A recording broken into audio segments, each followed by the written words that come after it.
quiet spring morning in 1917, the world lost one of its most gifted musical pioneers. Scott Joplin, the man whose fingers danced effortlessly across the piano, creating melodies that defined an era, passed away in a New York asylum at just 48 years old. His music had once filled dance halls and parlors, but by the time of his death, the world had begun to move on. Jazz was emerging, and ragtime, the genre he had perfected, was fading into memory. But Joplin had foreseen this. "When I'm dead, 25 years, people are going to begin to recognize me," he once said. And he was right. Born on November 24, 1868 in Texarkana, Arkansas, Scott Joplin grew up surrounded by music. His father, a former slave, and his mother, a free-born woman, worked tirelessly to give their children a better life. Young Scott showed an early talent for the piano, and despite limited access to formal training, he developed a sound unlike anything heard before.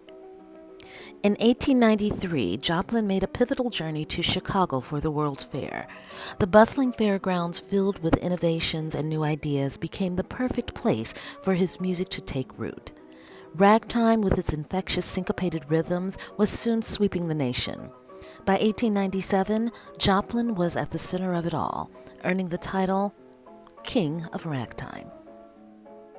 His compositions like Maple Leaf Rag and The Entertainer became instant classics, their cheerful yet complex melodies captivating audiences.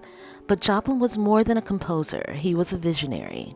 He dreamed of elevating ragtime beyond just entertainment, crafting an ambitious opera, Tremonisha, in hopes of securing a place for black composers in classical music.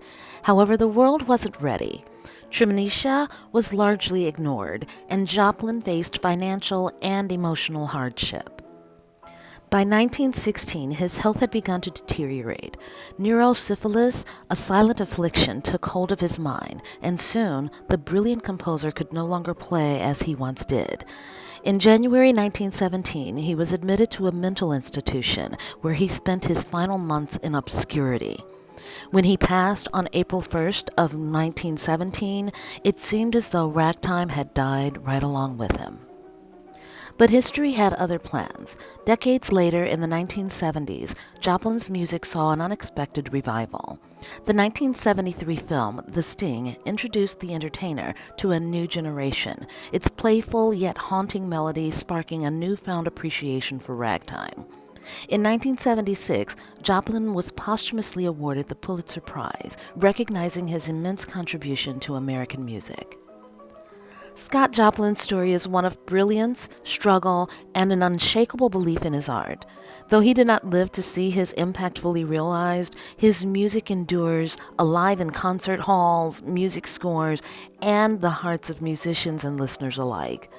Today we honor Black history. We remember Scott Joplin, not just as the King of Ragtime, but as a trailblazer whose music transcended time. Rest in peace, Scott Joplin. Thank you for sharing your gift with the world.